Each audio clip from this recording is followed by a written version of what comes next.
Matapos idiin ng lahat si Zaldico na siya lang daw di umano ang mastermind na nasa likod ng maanomalyang flood control projects. Ngayon ay ikinanta na nitong si Zaldico ang totoong mastermind sa napakalaking korupsyon na ito. Dahil sa kanyang sulat ay ipinahayag ni Zaldico na hindi naman siya ang mag-isang gumawa sa sinasabing pinakakorap na budget sa kasaysayan dahil pinagkasunduan nila ito sa Kongreso at nilagdaan pa ng ating Pangulo. Kumbaga, pag pinag-usapan natin tong sinasabi po ni Zaldico, na hindi naman ako mastermind dito sa session. Oo, yun na nga. Kaming lahat.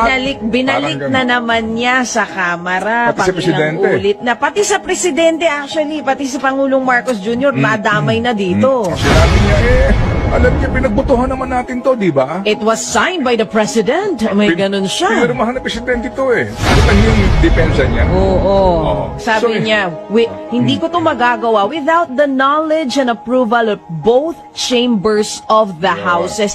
May punto siya. O banggitin mo doon yung pangalan ni Romualdez. Pinabanggit ko ngayon. Ayun na nga yung sinasabi ko kanina.